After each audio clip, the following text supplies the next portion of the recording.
Romeo, Romeo, wherefore art thou, Romeo? I don't know. Neil, thanks so much for coming today. Yeah, no, thank you. Mr. Dr. Neil deGrasse Tyson is, he's been on my show 6 times. And often when I come out to greet the audience before I do my show, they ask me, who's your favorite guest of all time? And I say, not just for volume, but it's Neil deGrasse Tyson. Because not only do I love what Neil knows, but I love that he loves what he doesn't know. Always interested in the next thing to learn. Oh, yeah. And always roll to whatever idiocy my character wants to throw on him. I think the only time I ever surprised you, as you told me a little while ago, was I asked you, should scientists go to Argentina or hike the Appalachian Trail? Yeah, I want people to talk about them. It's the universe talking. I think we're a little out there. The universe amplifies. Yeah, that one. I missed that one. Yes, you'd missed that news story. Yeah. See, to go on a show, it's like the hardest interview ever. I have to I'm laden with current events just to mix with my science because I don't know where he's going to come at me, and I got to be ready with 7 tennis rackets to hit it back. And I'm upset because that one news story. Remember what the guy was? It South Carolina guy? Who remembers? He goes to Argentina and becomes well known for having done so. And you asked me straight out, should scientists visit Argentina more often to become better known? And it just went. You aced me on that one. You're welcome. Now, Neil, we've got a lot to talk about tonight. Yeah. A lot of subjects. Science is a big thing. But I want to start off with.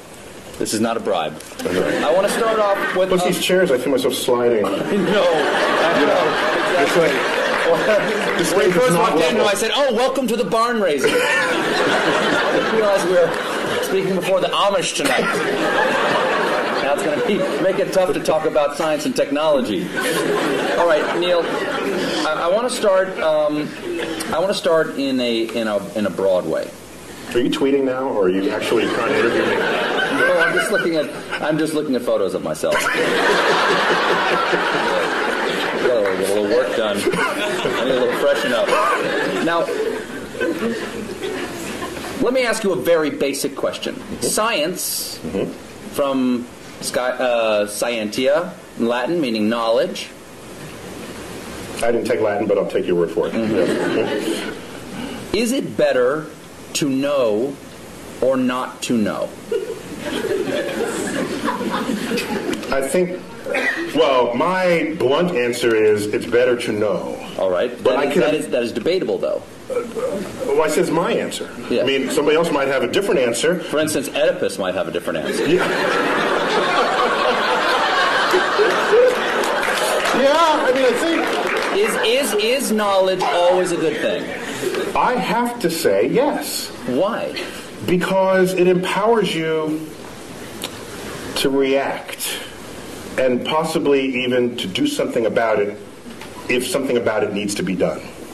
Okay, but who we are is what we know, right? Part of who we are is what we know.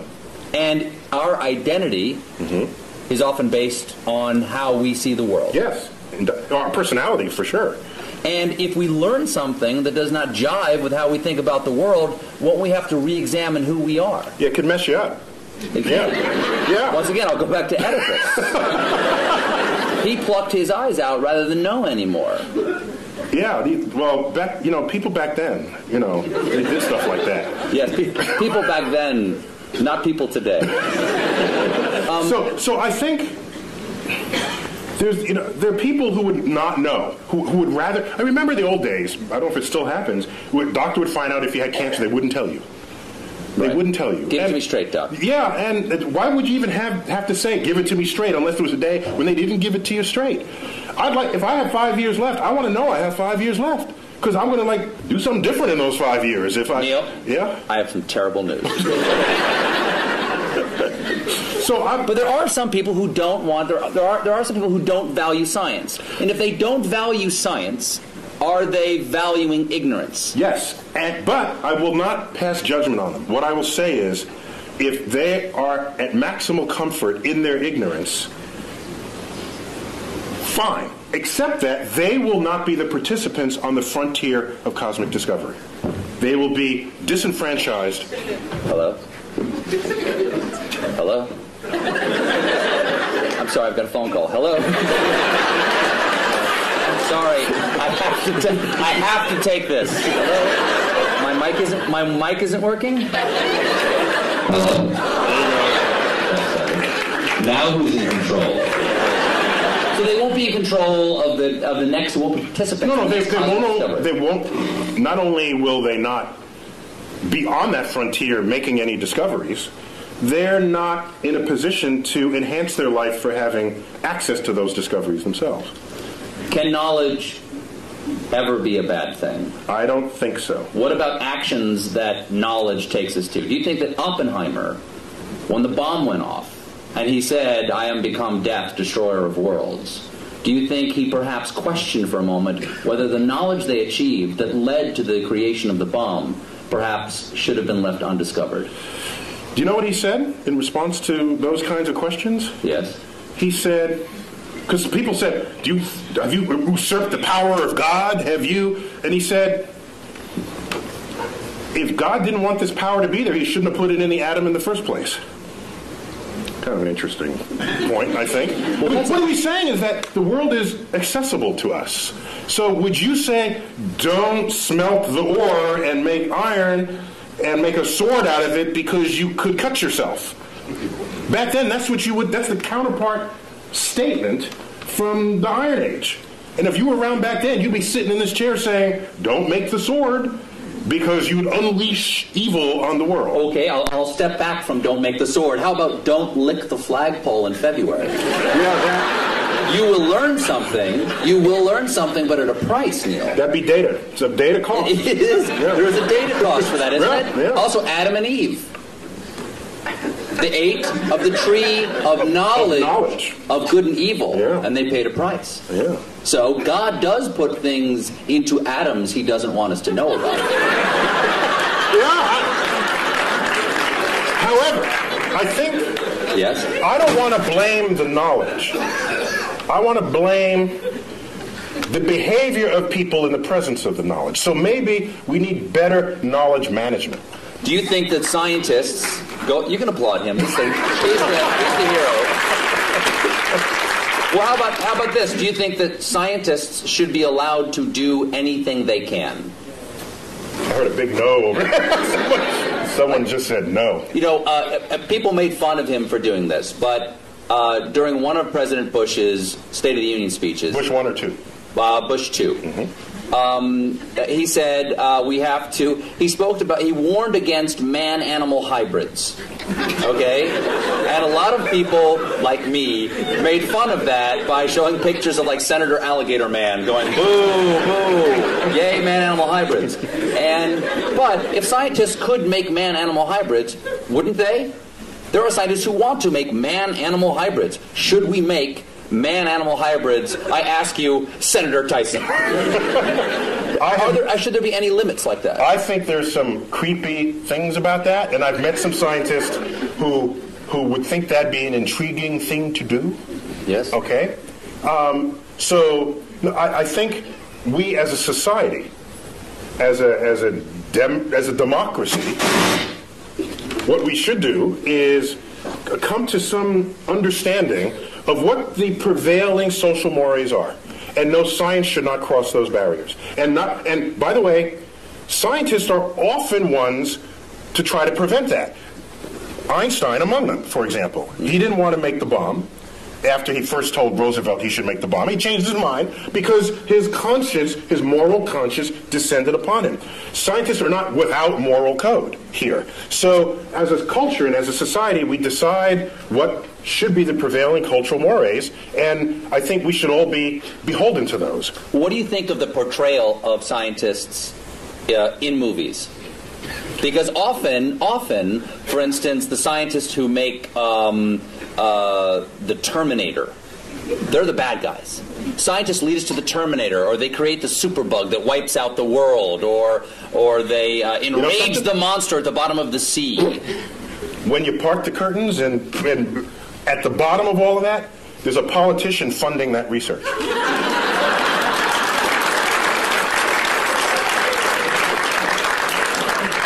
Is this working again? It is? No, it's not. He says yes, you say no. Yeah, we got it. We're getting bad data. We're good. That was good. That's good? You're good. Oh, yeah. You're good.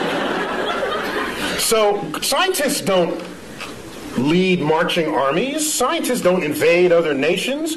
Scientists, yes, we have scientists who invented the bomb. Yes, but somebody had to pay for the bomb, and that was taxpayers. That was war bonds. There was a political action that called for it. So everyone blames the scientists. We are collectively part of a society that is using or not using, to its benefit or to its detriment, the discoveries made by science. And at the end of the day, a discovery itself is not moral. It's our application of it that has to pass that test.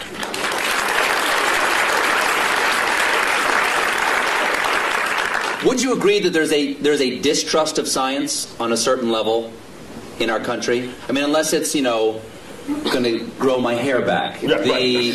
Science... Or do other things to your anatomy, yes. Right, exactly. Yes. Science, exactly. Yeah. Science, I've gotten those emails. Science is sometimes distrusted because it is more complex than the average person can understand. I think that is the core of it. It's distrusted not because of what it can do, but because of because people don't understand how it does what it can do. And that absence of understanding or misunderstanding of the power of science is what makes people afraid of it. And so I remember back when they first split the atom, shouldn't split the atom. Or shouldn't, you hear this at every discovery that happens in science. There's a mystery to it. For example, irradiated foods. In France, they call it frankenfood, all right? Which is kind of a cute word when you think about it. Yes. But it makes food last longer, and you're healthier for it. You don't get sick from it. And so from it turning bad. In fact, NASA does it all the time. NASA can make a slab of meat. You wouldn't necessarily put this in your refrigerator, but NASA can make a slab of meat that'll last 30 years. I tasted it. And? Delicious? No, it was, there's some restaurants' food reminds me of what that tasted like. But I'm just saying that just because you don't understand it doesn't mean it's bad for you. Go figure out how it works. That's why we need a scientifically literate electorate, so that when we go to the polls, you can make an informed judgment. And you can draw your own conclusions rather than turning to a particular TV stations to have your conclusions handed to you. Now, Arthur C. Clarke's... Comedy Central accepted. Exactly. Okay. You know Arthur C. Clarke's famous dictum about sufficiently advanced technology. Yes, it is. Arthur C. Clarke had several laws of culture and the world, one of which was any sufficiently advanced technology is indistinguishable from magic. So, if something gets too complex for the average person to understand... It's magic. It's like magic. And you have powers that I don't trust, because I don't know what you're going to do with it next. Whereas if you understood how it worked, you'd say, hey, give me one of those. I mean, that's how that would work. That's how that plays out. Do you think that's where the debate over... I think that's where the debate over evolution and creation science comes, is that the complexity of evolution is so grand that it is hard to conceive of how the incremental changes come. And once something becomes so complex that I can't understand it, there's nothing between that and God saying, let it be. Well, one of the beauties of evolution is that complexity does not come about from complex ideas. The ideas are actually quite simple. And you can show on a computer how those simple forces can generate complexity given enough time and enough variation in environment, which is just what the history of the Earth supplies. So science literacy is an important part of what it is to be an informed citizen of society. Let's get away from our understanding of science, or lack thereof, and get to science itself. Okay. Okay. I'm with you. Here's a transition from talking about us mixing science and religion and getting back to science. Mm-hmm. God is truth, people think. Mm-hmm. Okay, some believe God is truth. Truth is beauty. Is there anything in science to you that is beautiful? Or rather, what is the most beautiful thing that you know of in science? E equals MC squared. Really? Oh, that's awesome. It is. So that equation doesn't just have a great publicist. It's actually...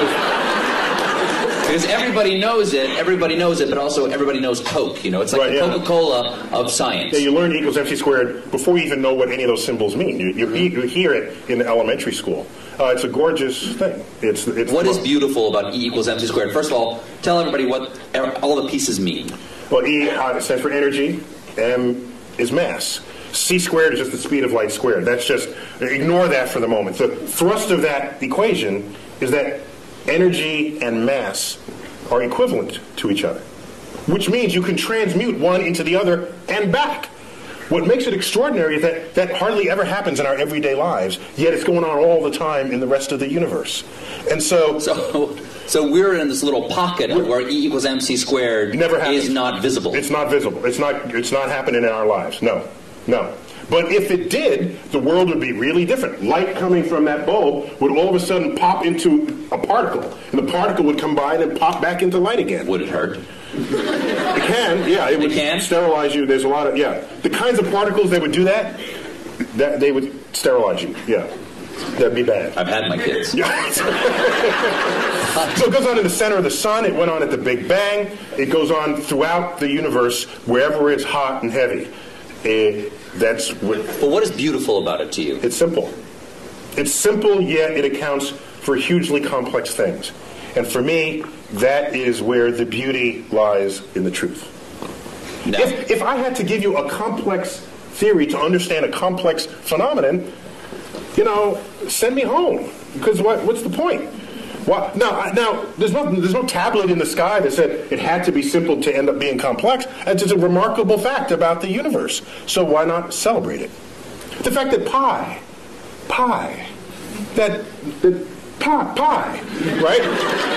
Let's say the numbers together. 3.1459265. We got a few. That's pretty good. There's a nerd fest. We got a geek thing going on over there. Not bad. The fact that you take a circle of any size, a circle the size of the universe itself, and divide it by its own radius, and you get that number, that's beautiful. I have to pause, and I get misty thinking of this. I'm sorry. That's just another one. That the atoms and molecules in your body are traceable to the crucibles in the centers of stars that manufactured these elements over its lifespan, when unstable, on death, exploding its enriched guts across the galaxy, scattering it into gas clouds that would ultimately collapse and make a star and have the right ingredients to make planets and people. Which means we are part of this universe. As I've said many times, and this goes back, not only are we in the universe is in us. That is a profound concept. And I think it's the greatest gift that astrophysics gave culture in the 20th century. There's a research paper in 1957, and I say that because one of the authors just died, like 2 days ago, Jeff Burbidge. Burbidge, Fowler, and Hoyle. One of the most famous research papers that no one ever heard of. You know why, I think? Because it had 4 authors, not just one, and it took a decade to figure out, and it wasn't just somebody burning the midnight oil, so it doesn't lend itself to poetry or screenplays, because it's a collaboration, so nobody wrote about it. But we knew that we are star stuff. We knew that we are stardust at the middle of the 20th century. That connects us to the universe like no other fact. That's beautiful.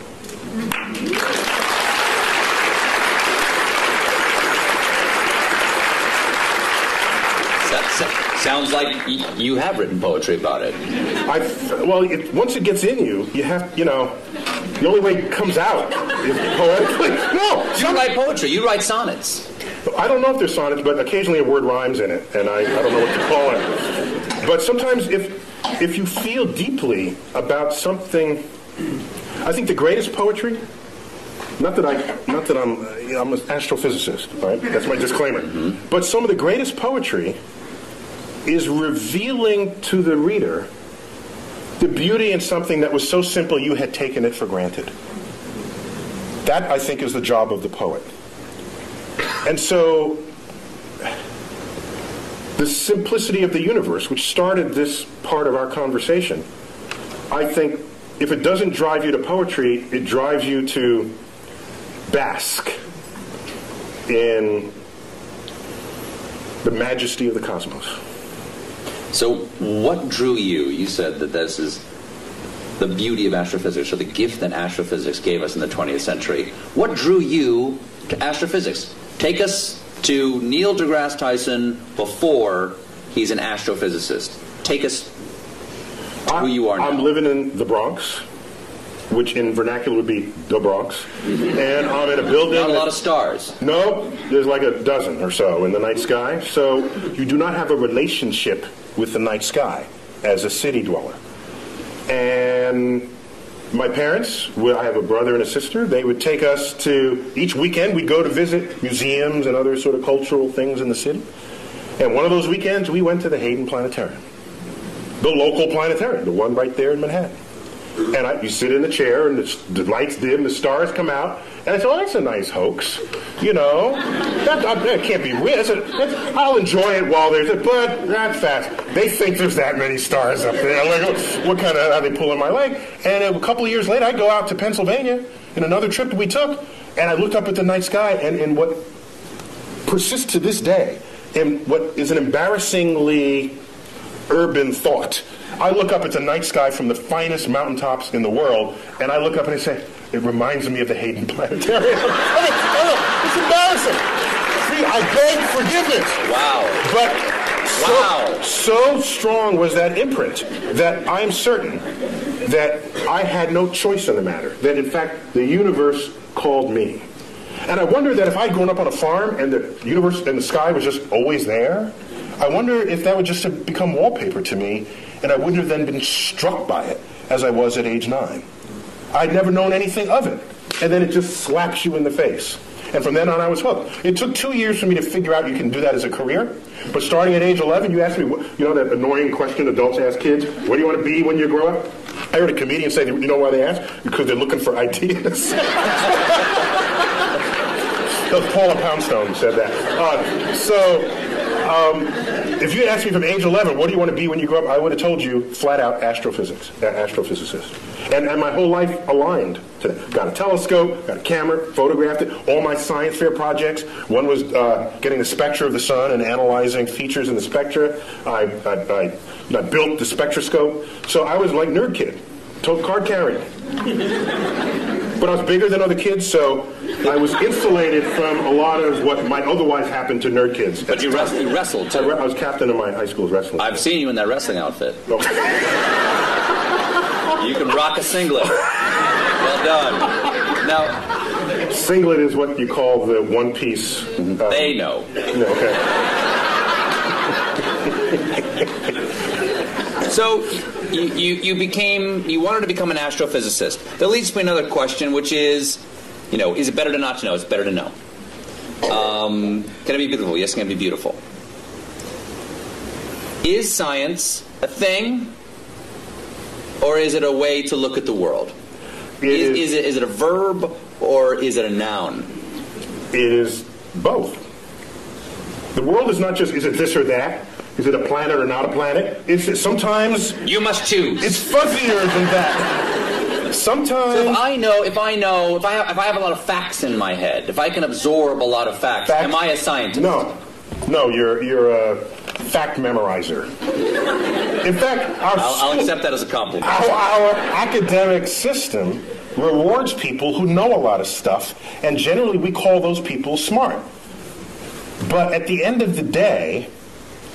Who do you want? The person who could figure stuff out that they've never seen before, or the person who could rattle off a bunch of facts? At the end of the day, I want the person who could figure stuff out. And science... Say if we're trapped on an island. Exactly. What, the professor on Gilligan's Island? It's not a matter of how many facts he can recite. It's like, there's a coconut, and there's a thing, and you have a ham radio. That's, exactly. Okay? Seawater, you stir in the salt water. You hook the wires up to Gilligan's fillings, and then you listen to his ear. Listen in it. So it's an understanding of the relationships. While we're on it, Ginger or Marianne? Totally Ginger. Ginger. Complete. That was like, she came around the wrong time of my life. I'm telling you. It was like Ginger all the way. For sure. So it is a way, It's a way of approaching the world. It's a way not only of approaching the world, it's a way of equipping yourself to interpret what happens in front of you. I think of science, the methods and tools that enable it, as kind of like a utility belt that you walk around with, you know? And you come upon something. Are you a superhero? Yeah. In your mind, are you super science? Actually, when I was a kid, I wanted to be Mighty Mouse when I was a kid. Really? I wanted to sing opera as I went to sing. Here I am to save the day. Yeah. So it's a tool belt. It's a tool belt. It's a utility belt. Utility belt, sorry. Because I'm picturing you in the singlet with the utility belt. Yeah, it's a tool belt. The difference is a tool belt, you know, if you have a hammer, as they say... You can hammer in the morning. You can hammer in the morning, if I had a hammer. The problem is, if you start wielding a hammer, then all your problems look like nails. And maybe they're not. Maybe it's more subtle than that. And so your toolkit has to be able to morph into what is necessary for what it is that you confront at that moment.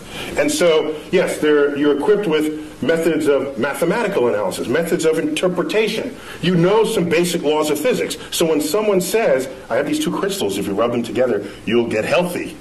So rather than just discount it, because that's as lazy as accepting it, both of those are just lazy brain. What you should do is inquire. So do you know how to inquire? And every scientist would know how to start that conversation. They would say, well, where'd you get these? What kinds of ailments does it cure? How does it work? What does it cost? Can you demonstrate that it works? And you go through this whole, and at the end the person's in tears because they weren't prepared for that level of questioning. And so science literacy is vaccine against charlatans of the world that would exploit your ignorance of the forces of nature. Neil, if you don't like the crystals I gave you, you can just say it. And they're not working for you because you don't believe.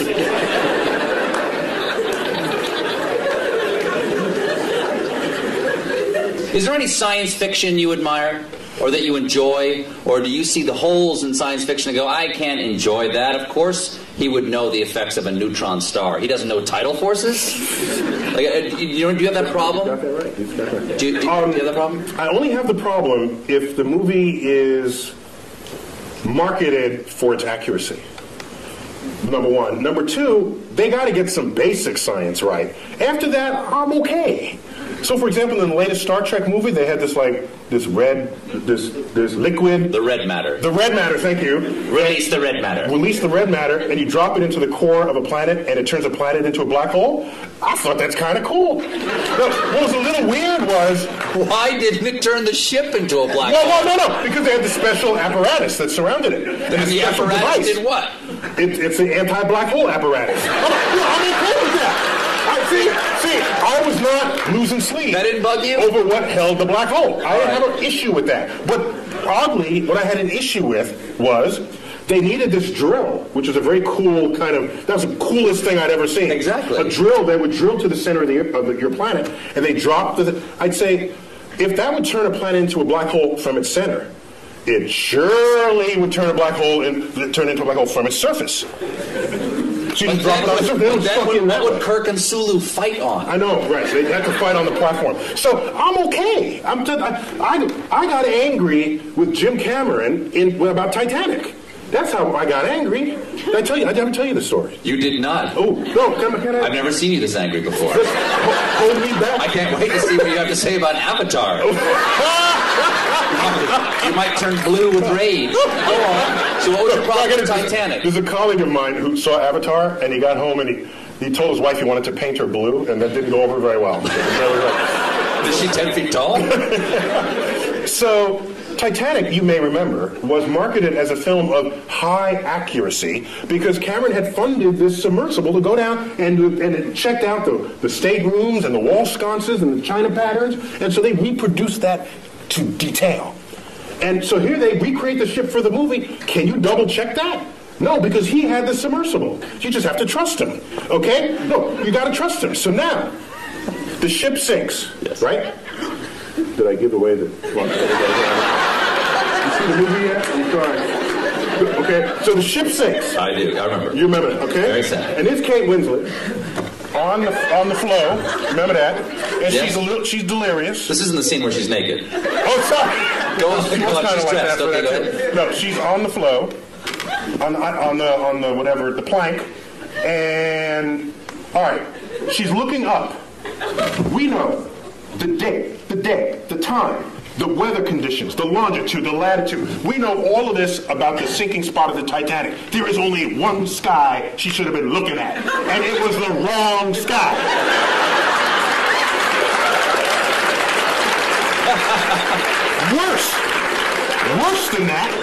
Worse than that, the left side of the sky was a mirror reflection of the right side of the sky. So it was not only wrong, it was lazy. And Halfway through, they just might just flip it. Just flip it. no one will know.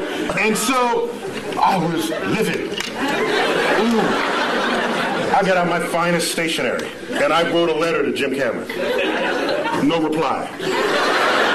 5 years later, I bumped into him. He was on a NASA committee, and my sort of presence with NASA was growing by then. And I bumped into him in a meeting.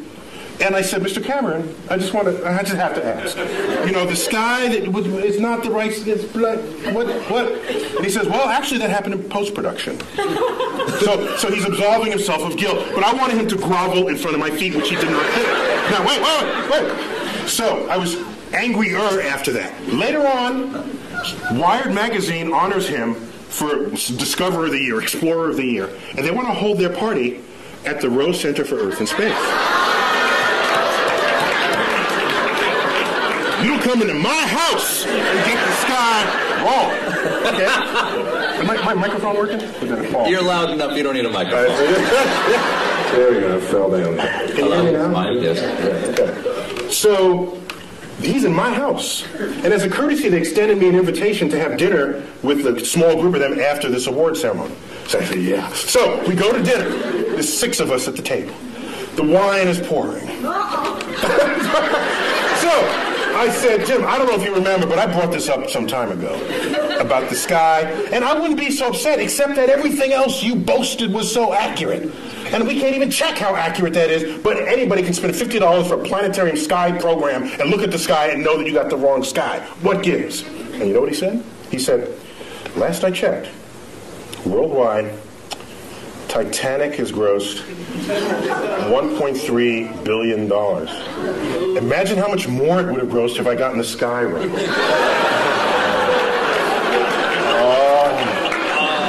Oh man. I'm so sorry. That. If I had a tail, it would have been like between my legs, and I would have.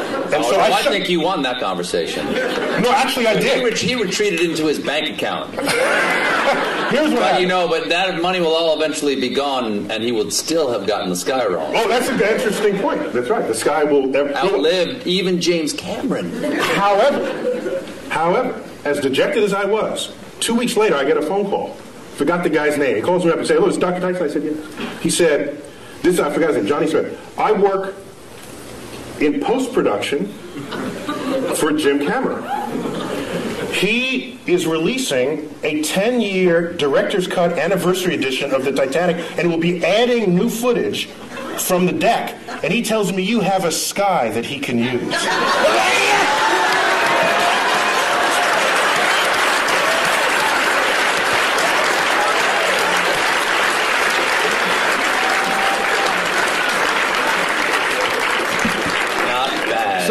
Not bad. You got your taste, right? You got a little taste. Yeah, right? It was good. No, I'm not. I'm a public servant. I don't need a piece of the thing. Me too. So if you're gonna claim it's right, then I'm gonna hold you to it. If you're not, then I'll just sit back and enjoy it. What I don't like? I don't like is the people who you go see a movie with who read the book first. Get rid of them. They don't belong in the movie theater. All right? It's like, the book was better. Well, get the hell out of Get out of the movie theater. Then go back to your book. Leave me alone. Those people I can't stand. Stay home. We should not go to the movies together. Now, okay, I got 3 different things. What is the latest discovery in astrophysics that we should all know about? One of my favorite. I got to go back maybe 6 months for that. 8 months, may I? Okay. Okay. Well, we discovered water on the moon. That's kind of cool, because where you're going, you want there to be water.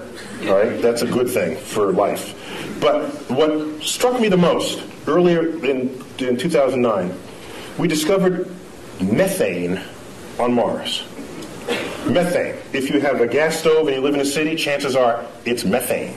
It's a flammable gas. You say, well, so what? Who cares? Except that methane is the byproduct. It's a part of the gaseous effluences of anaerobic bacteria, which on Earth operates deep in the intestinal tract of farm animals. That's a very scientific way of saying there are Mars farts. That's what you're saying, I right? didn't want to say it. Yeah. You got a doctor in front of your name. You can't say stuff like that. I can't say stuff like that. But that means that is possibility, or is that yeah, there's life, but no one will come out and say it? It means while you can generate methane other ways, such as sunlight. It's a combination of pressure, temperature, and energy source. You can manufacture methane. Magic. Right? So, but chemical magic. Yes. Chemical magic. But it is a natural byproduct of bacteria that thrive in the absence of oxygen. And you don't have oxygen deep in your intestinal tract, neither do any farm animals. And if you're down under and Mars doesn't have oxygen. So it's tantalizing to think that maybe there are life reservoirs in aquifers beneath the Martian soils. As I was saying before about is it better to know or not to know, and there are things about our own identity that we take from the knowledge that we have, yes, we do. or the things that we don't know, the assumptions of things that are not there to be known. And instead of using the word identity, I'd say they have an impact on our ego. Yes. Because the more we learn about the universe, the smaller we get, all right? In time, in space, in size. And so if you go in... Not the way you just described it. The way you described it, you're a supernova. Well, that makes you bigger. Well, I think if you know about what's going on, then it's not mysterious and you're a participant in the unfolding cosmos. Otherwise, you are consumed by it and you fear it and you shun it. And you say, I don't want to know that I live on a speck called Earth, orbiting an undistinguished star in the corner of an ordinary galaxy in an expanding void of the cosmos. There are some happy thoughts in there, like understanding how that works, recognizing that the human brain figured that out. That's kind of cool. There's a lot we still don't know, but what we do know, I think we can sit proudly and celebrate what we know about the universe. Maybe now, not every one of us figured it. Took a few key people like Newton and Einstein, but we learned what they taught us, and each of them stands on the shoulders of giants that came before them, just as the quote goes. Let's celebrate it, not fear it. But if we found out that there was life someplace other than Earth, what do you think that would do to our identity or our ego? It may signal a change in the human condition that we cannot foresee or imagine. I think it would. Now, I think the issue would be not if we find bacterial life, which is kind of what we're looking for now. Bacterial life, there's no question about whether in our mind's eye we reign supreme over bacteria, although it can win. Bacteria, do you know in 1 linear centimeter of your lower colon lives and works more bacteria than the number of people who have ever been born in the history of the world?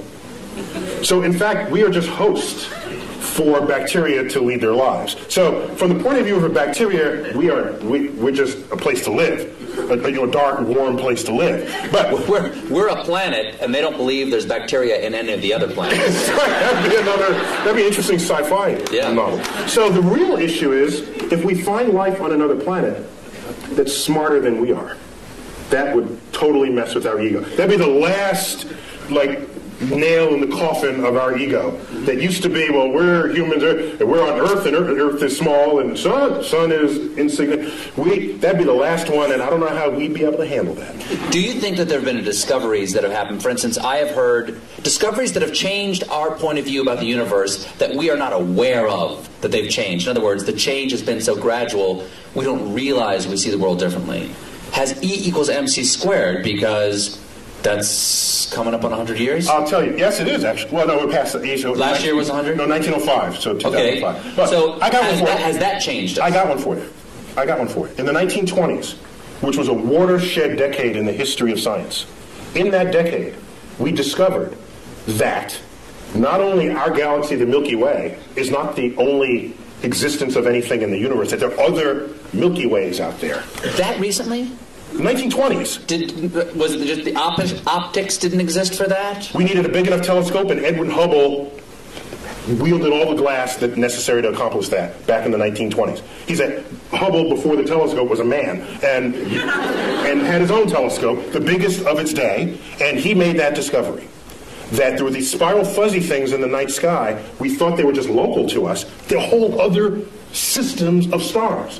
100 billion stars unto itself, outside of our system.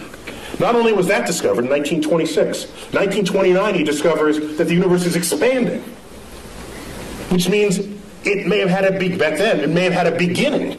If it's expanding, that meant it was littler in the past. Well, there must have been a day when it was all together in the same place. Thus was born the Big Bang. Okay, so now, also in that decade, quantum mechanics, quantum physics was discovered. That is the science of the small, the science of electrons, protons, neutrons, particles, nuclei. At the time, you'd say, this is just physicists burning tax money. Because who cares about the atom? I got my horse to feed. I got kids. You got issues in society. Yet it's quantum mechanics that is the entire foundation of our technological revolution. There would be no computers. There would be none of what you take for granted, your iPod, your iPhone, cell phones, the space program, without our understanding of the laws of physics as they operate on that atomic and molecular and nuclear level. And so the chemist has no understanding of the periodic table of elements without quantum mechanics. To them, it's just a list of elements. Quantum mechanics tells you why this column is there, and that's there, why this mates with that, and why that makes a molecule with that. That's quantum mechanics, and it's unheralded. You ask me, is there any discovery that has changed how we live? It is quantum mechanics. And I make this point because I'm ready to... Today, you hear people saying, why are we spending money up there when we got problems on Earth?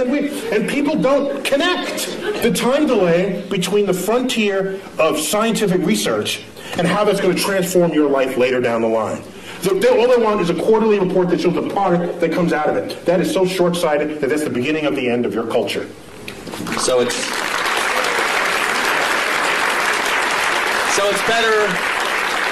better to know. That's a really long answer to my first question. My second question is, let's take some questions. Do we have time to do that? Q&A. You better wave. You better hit me in the head with a rubber band. Okay. Very quickly before we get the questions here. How many can I ask? Ask one. Do we have microphones, or are we going around the room? We can repeat the question if there aren't enough microphones to go around. Let's start right here with just one, please, sir. Is there a brown dwarf star approaching? Is there a brown dwarf star approaching? Okay. Dare I suggest that I think I know much more deeply about what's behind that question? He's asking about Planet X. Do share. That would swing by Earth in the year 2012 and tip us on our axis and have it be the end of civilization as we know it. Is that right, sir? Oh, I heard about that. Yeah. I'm digging a subterranean chamber. Yeah. Me and my kids are going to be fine. Yeah, go on. When's it get here? It doesn't exist. Moving on. Next question. Yes. No, there is no Planet X. All gravity, all principal sources of gravity in the solar system are present and accounted for. Anything we discover now are tiny and insignificant, like Pluto's relatives. Yes. Yes. Anything to say about Apophis? Apophis. An asteroid the size of the Rose Bowl.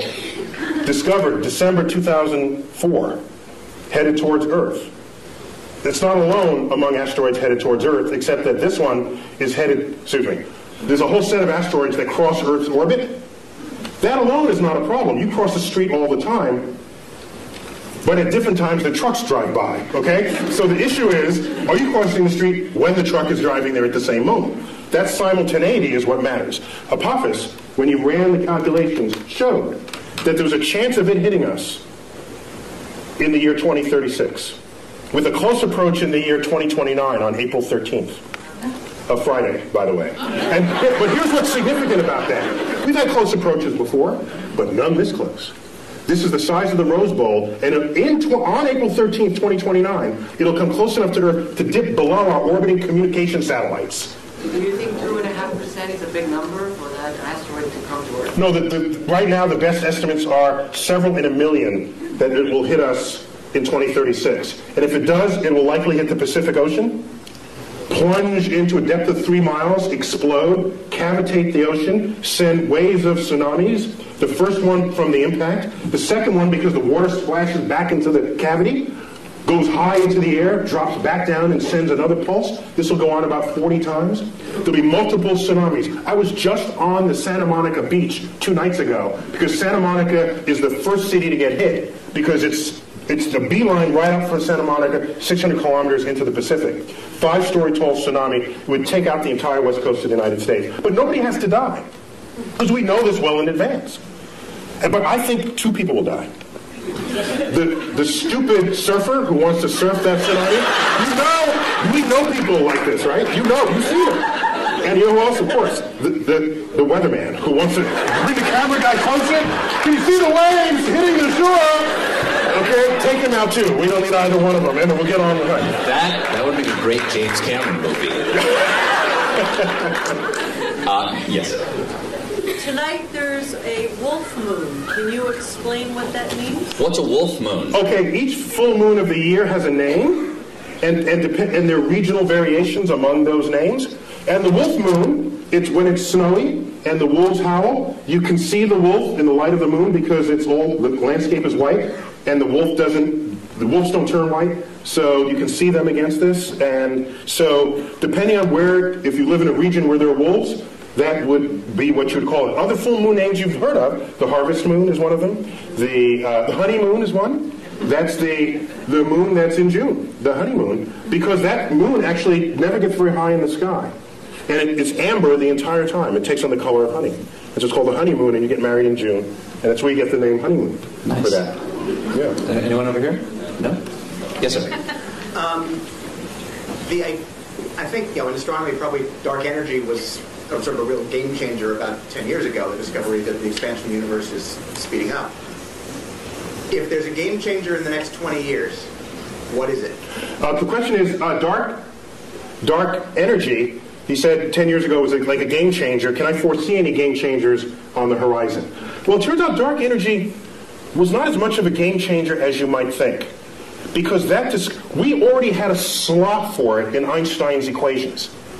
We already had a placeholder. No one had ever measured it before, so we just assumed it was 0 and got on with life. The moment it was discovered, we said, hey, now we can stick it in the equation. It's like, whoa! Its presence in the equation shows that there's this pressure operating against the action of gravity, making the universe accelerate in its expansion.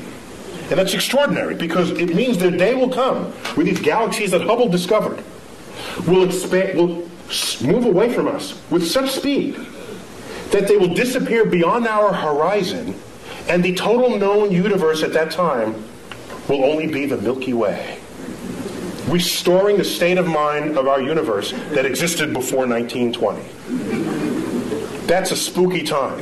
We would have to hand down the annals of cosmology from previous centuries to hear about the galaxies that were once in the night sky.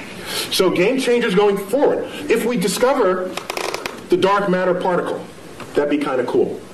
If dark energy and dark matter, because we don't know what's causing either one of them, but we measure them. So they are real in their action on the universe. We just don't know what it is. Okay? As distinct from the ether 100 years ago, we never measured it. We just assumed it was there. There was no data. It was just dark matter, dark energy. We can call it Fred and Wilma. Don't think it's matter or energy. We don't know what it is. Don't let the name fool you. I'll henceforth call it Fred and Wilma. Okay? So, with Fred and Wilma, these two things, it may be a game changer. Once we figure out what it is, it's a new particle that then we can exploit to our benefit. In the same way, our understanding of quantum physics enabled us to exploit the behavior of atoms and nuclei to our benefit. So a new kind of physics would transform how we live. Yes. That's one way I'm thinking about it. Is Pluto going to be excised, so not just because you send it out, but because the ice will expire quickly? Will Pluto not only be humiliated by Neil deGrasse Tyson? You may not know this. That's not the word she said. She used that word. Excised from the family of planets. Neil was on the group that gave the recommendation that Pluto be demoted, correct? We thought differently about Pluto's identity than Pluto did, and other supporters of it. We just grouped it with other icy bodies in the outer solar system that, at the time, were being discovered. Don't shoot the messenger. Pluto was alone for 65 years, and so you can't have a category of one. That doesn't work in science. You need a few things to make a category. So he's okay. It wasn't a category, though. It was a planet. Well, yeah. My very elegant mother just sat upon 9 porcupine. Now she just sits upon 9. It doesn't make any sense. Yeah, it doesn't make any sense. Where's the porcupine? If she's that elegant, she wouldn't have sat on a porcupine, I don't think. So once we found other icy bodies, all we did was group them together. We said, Pluto, we found family for you. In fact, we think you're happier there, because now you're one of the biggest icy bodies. And rather than a pipsqueak planet. You sent Pluto to a farm upstate to run and chase rabbits. Is what you did. It's much happier there, kids. It's happier there. And I didn't do this alone. Is there a supergiant beyond Pluto that pulls comets in? Is there a chance there's something out there that's drawing? There was a hypothetical star, which is related a little bit to what led to this invention of this the brown dwarf that you won't talk about, but you and I know. Yes. Yeah. There was come down to the bunker too. There was a suggestion that there was a companion star to the Sun, provisionally called Nemesis, that would have this long orbit that would jostle comets in the outer solar system and send them raining down on Earth, creating mass extinctions, accounting for the extinction episodes in the fossil record. But it was an interesting hypothesis that was never supported by data, and so when you're not supported by data, you discard the hypothesis. That's how science works. You don't believe something just because you want to, or think something's true just because it feels good. At some point, you've got to confront the data. So getting back to the point... You've never been in politics. So getting back to the point, the recognition that Pluto is made half ice, and ice evaporates, so will Pluto one day disappear? No, Pluto's too far away from the Sun for that to ever meaningfully evaporate and disappear completely. Yes? What was the point of the Large Hadron Collider? What was the plan, did you say? The point. The point of the Large Hadron Collider. What was the point? He speaks in past tense as though we're done with it. We just turned on the switch, the Large Hadron Collider in Switzerland. The point of the Large Hadron Collider was to embarrass America, to make us feel bad that we didn't have our collider built back in the 1980s when it was first funded. That's the whole point of the Large Hadron Collider. It's Europe saying, "Ha, gotcha this time." Now, apart from that ego bit, it's to probe nature on levels of energy never before seen. And right now, it's practically impossible to discover a new law of physics on your tabletop. We've been there. We've done that. And almost the entire history of physics is go to the edges of your points of exploration and then take a step beyond that. You're bound to discover something new. It's like climbing the next mountain, crossing the next valley. So, the Large Hadron Collider, the energy inside that particle accelerator will exceed the energy of all accelerators that have ever been built before, probing nature as never previously imagined. What is the Higgs boson? Higgs boson, that's a particle proposed that you can think of it as a kind of it's like think of it like molasses.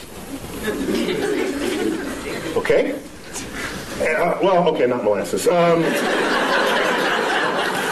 It's a field through which all particles move, and the interaction of those particles with that field endows them with the mass that we measure for them.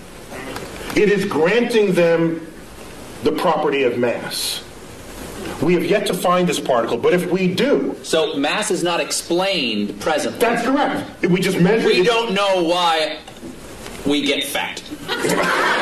we don't know why something has mass right now. That's correct. And so now let me ask you something. If you build, let's say you build an equation this way. You've got an equation over here, you built it, and it's a house, okay? And you've got another equation over here that works. It's another house. But in your mind you think, these two houses are actually probably should be one house. You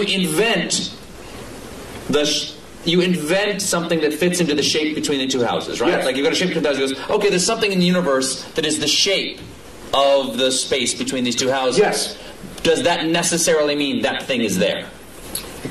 The history has shown that almost every time we propose something that connects one house to another, if those two houses themselves work,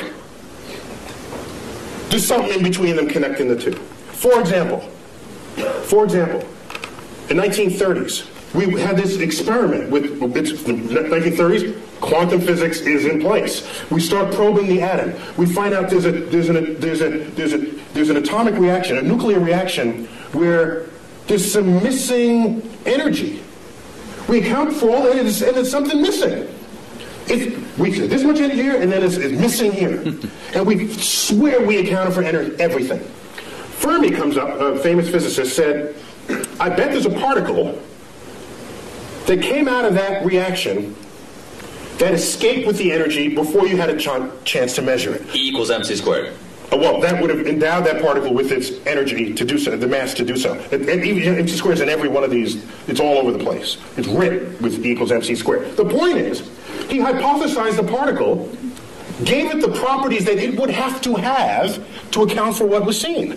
That's your conduit between the two houses. Then he says it's got to have this much energy, and it's got to be pretty hard to detect because we surrounded this in lead, and it just went straight through the lead. So I'm going to propose a particle that's hard to detect. And it's got to be little, because there's not that much mass, and it has no charge, so it's neutral. So he called them neutrinos, little neutral ones. He hypothesized. He said, let's look for them. 20 years later, they were found, neutrinos. And now we kept them coming out of these reactions. He built the porch, the walkway between the two houses. Practically every time you have two working understandings of the world, and they have to coexist in the same universe, there's something that's going to connect them. It's like electricity and magnetism, previously discovered as separate things, until Faraday and Maxwell said, hey, wait a minute, this works and that works, and they kind of smell like each other a little. Maybe they're the same thing. So a whole theory came out to put the two together, and it is the theory of electromagnetism. You know this word. You just take it as a single word, but those used to be separate concepts. So we're going good with this. We're on a roll here. So why not continue? Yes, right there. Do parallel universes exist? Do parallel universes exist? We don't know. The parallel universes are losing favor to the multiverse. We have some cogent theoretical expectations that our universe might be just one of many, spawned from this hyperdimensional medium, which we'll call the multiverse. There's no data to support it, but we have good theoretical premise to think that it's there. And we have philosophical precedent. We used to think Earth was special and unique. It wasn't. We got 8 planets. We thought the sun was special. It's one of 100 billion suns. Thought the galaxy was special. No, it's 100 billion galaxies. We have one universe. Or do we? The track record said, why should there only be one? Be open to the possibility that you don't live in the majority-looking universe that's out there. Would a separate universe, when you say different universe, does that mean... Slightly different laws of physics, which makes That's what I'm asking, oh yes. Oh, this is the fun part. Because if you manage to get a portal to another universe, don't be the first one to volunteer to go through it. Because Your atoms are working in this universe. If a slightly different law of physics, you could implode, explode, come out with 3 heads. Who knows? There's a different exchange rate over there. Yes. Yes. Someone. Let's go in the back, in the middle, and I think you have a white sweater on. Yes. Is it possible to tunnel through a black hole, like quantum mechanically speaking? Can a black hole be used to travel? How about that? Can we say that? No, it's a little different. Like, Steve, get with it. Tunnel through a black hole. Yes. As if it creates a tunnel in space or time. Quantum mechanically is what she's saying. Quantum mechanically, can you tunnel through a black hole? I'm not going to try to interpret this one. Well, I have to ask, did you want to land someplace else when you're done, or are you content with being dead when it's over? I need to know before I answer. I guess it's okay if I die. It's okay if you die. For science. For science. Stephen Hawking showed just recently that, and for me this was kind of spooky amazing, that black holes remember everything that they have ever eaten. Which means it's not a tunnel to anywhere. Everything that it ate is sitting there at the singularity at its center. Now the spooky part, that's not the spooky part. The spooky part is, Stephen Hawking showed 40 years ago that black holes can actually evaporate. The matter that's within a black hole can rise up out of the gravitational field that surrounds it and spontaneously birth a pair of particles. That's just E equals mc squared doing its thing. E equals mc squared. The gravity field has high energy density.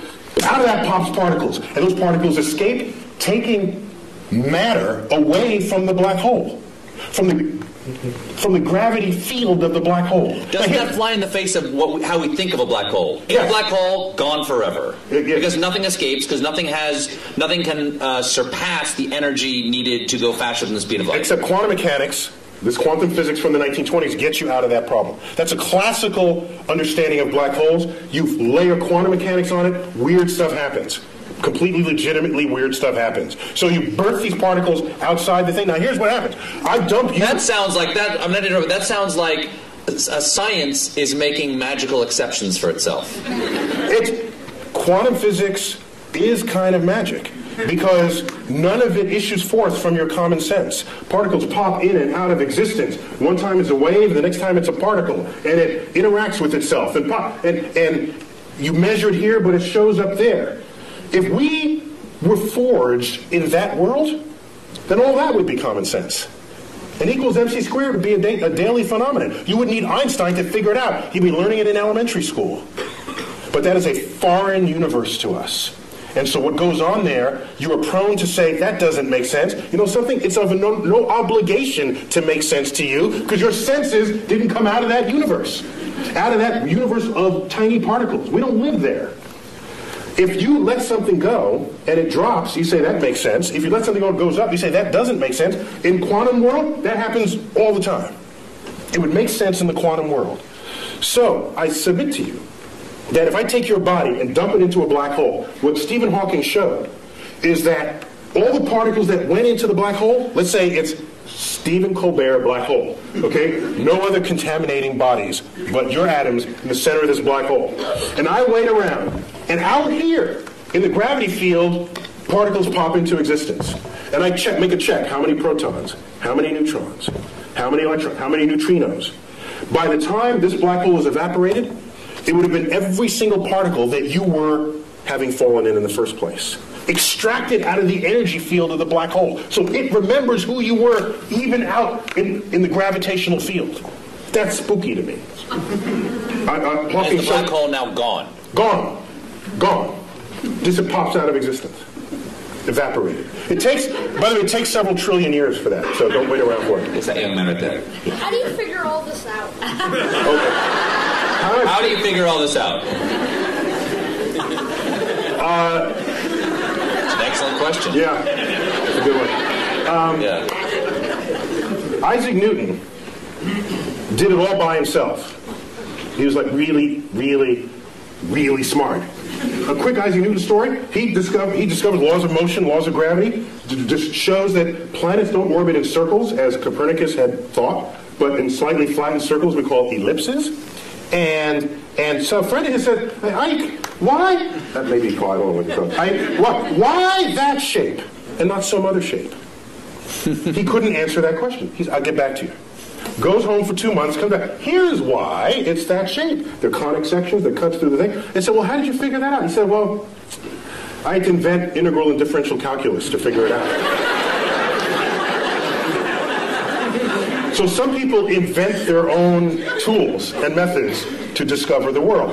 Most people learn the tools from someone else and then apply them to make incremental changes. Some people make huge changes, like Isaac Newton and Einstein and others. Isaac Newton once said, "If I can see farther than others, it's because I've stood on the shoulders of giants who have come before me."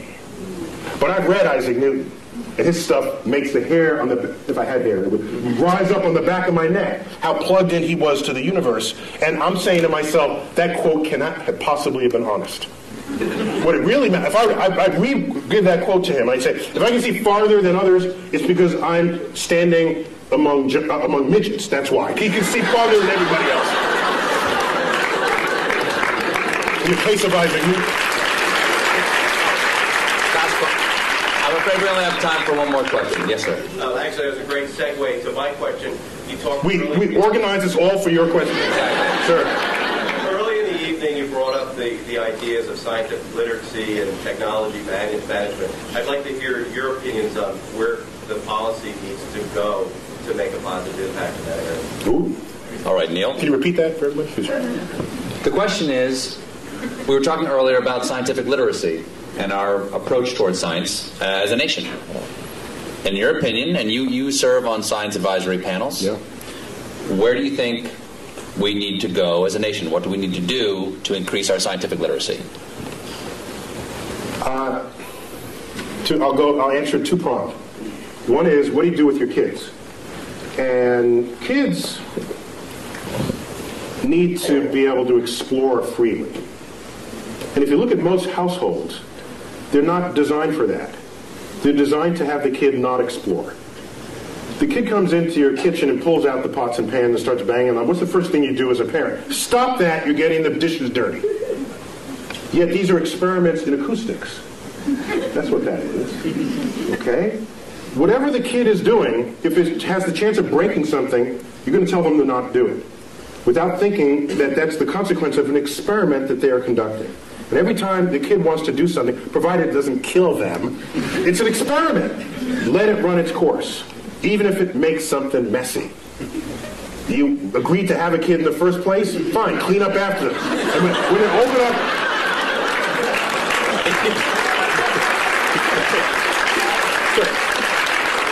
Because it's those seeds of curiosity that is the foundation of what it is to become a scientist. Now, I don't want everybody to be a scientist. That'd be a boring world. I want the poets, and I want the musicians, and we need that. And I don't have a... But I'm talking about promoting science literacy. And so the first step for the parent is to get out of the way. Allow the child to explore. They start playing in the mud. Don't do that in the mud. I just cleaned those pants. You're getting in the way of another experiment. They start plucking the petals off the flowers you just bought from the florist. And you say, stop that, I just paid $10 for the flowers? Had you let that continue, they'd find in the middle the stamen and the pistil, and they'd learn something about the flower. For $10. That's cheap. Derek Bach, one-time president of Harvard, once said, if you think education is expensive, try the cost of ignorance. And so that's got to start at home. In the schools, I don't have a problem with the fact memorizing, but don't equate that with what it is to be wise or what it is to be smart.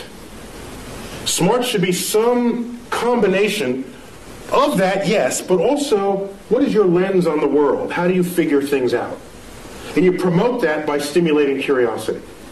And I don't see enough stimulating curiosity in this world. This is a famous school right here. I saw the banner in the opening corridors. So you probably don't have that problem here, all right? But the whole world is not educated in this building. So a lot of change would need to happen in that regard. Now getting back to policy.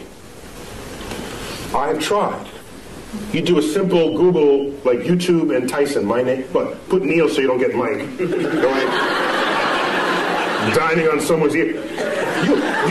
Half of what ends up thrown onto YouTube are talks I've given where I'm trying to convince people, not only the public, but lawmakers and people in power, that investing in the frontier of science, however remote it may seem in its relevance to what you're doing today, is a way of stockpiling the seed corns of future harvests of this nation. And those seed corns, what they do is, whether or not you know it today, advancing a frontier, history has shown, has advanced a culture ever since the Industrial Revolution got underway.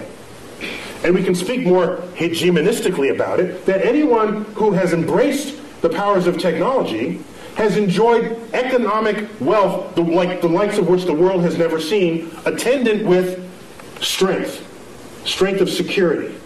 Okay? And so people say today, they'll say, suppose the next terrorist attack is like a chemical attack. Do you call out the Marines, or do you get your best chemists to figure out what to do about that?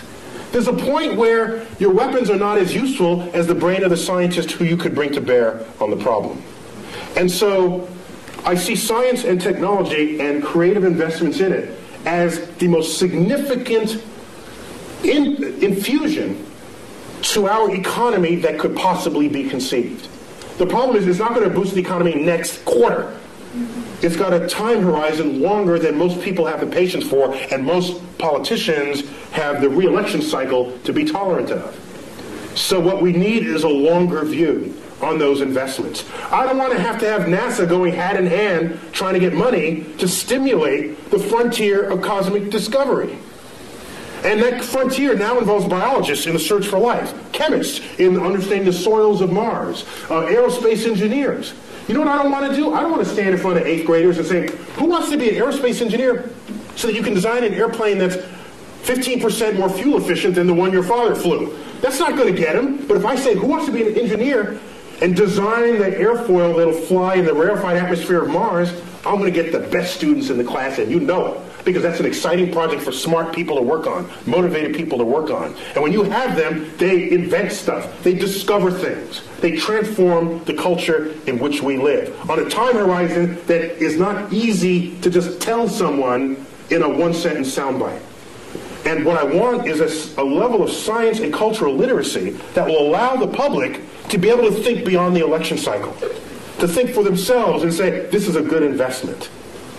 How many times have you heard people say, if you're not among us here, why are we spending money up there when we have the problems down here? Have you ever asked how much money we're spending up there? Ask that question. You know what the answer is? I've asked people, how much money do you think we're spending? Here's your tax dollar. How much do you think? 10%? 15%? Those are the kinds of answers I get. You know how much is getting spent? The rovers, the space station, the space shuttles, all the launch vehicles, all the NASA centers is 0.6 of 1 penny on your tax dollar. 0.6 of 1 penny pays for it all. And you're telling me, why are we spending money there and down here? If you need that money to solve these problems, you got some other problems going on. Okay? That's a whole other problem with society. So, I'm sorry, I'm getting off. So my point is, I think the greatest, the greatest need is to be able to have the foresight necessary to make investments on the frontier of science, even if at the time you make those investments, you cannot figure out how that might make you rich tomorrow. Michael Faraday, in the 1840s, was the first one to pass a wire through a magnetic field. And it made a little meter tick it moved a meter. He hooked up to it. Now this guy, you do this and this happens. That's kind of cool. If you're nerdy, to a nerd, that's a cool thing, right? You do this and this happens. And so what was happening is, it induced a current through the wire. He showed his colleagues. It looked like just kind of a curiosity, a toy. Showed it to Parliament. They say, why, is this what we're funding? We're funding this toy? And this may be apocryphal, but it is said of Faraday, in response to this inquiry, said this, because they asked, well, what value is this to the British Empire? and to the king. He said, I don't know what value it is today, but I know one day you're going to tax it. And in fact, that is the foundation of how all electricity is made today. And it would take another 60 years before electricity would come to homes. But who could have known it at the time? I don't want to be left behind.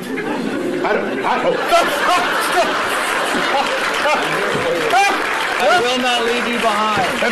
Last thing I'll say. Yes. Last thing I'll say.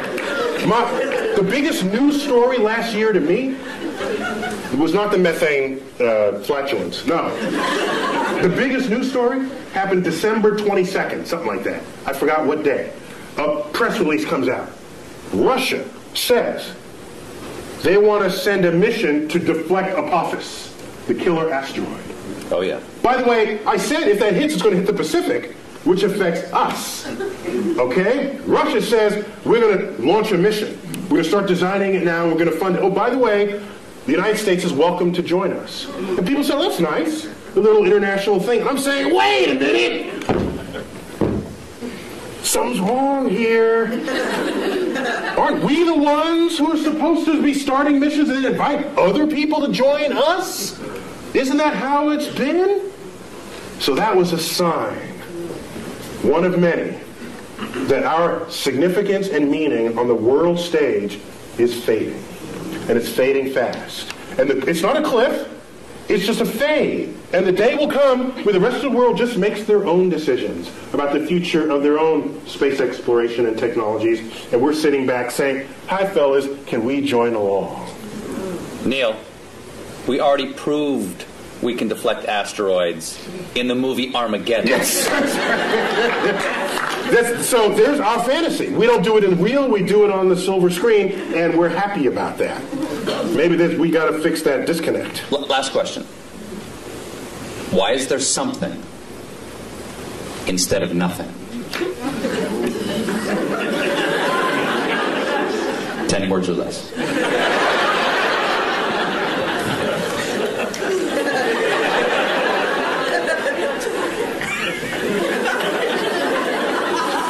Just because.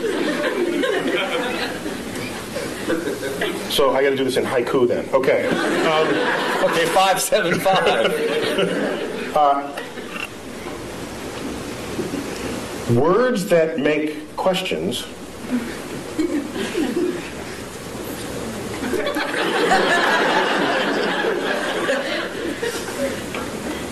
may not be questions at all. I am well rebuked. Neil deGrasse Tyson, it is an honor to have you here and an honor always to talk to you. Please, come on, give it up for Neil deGrasse Tyson.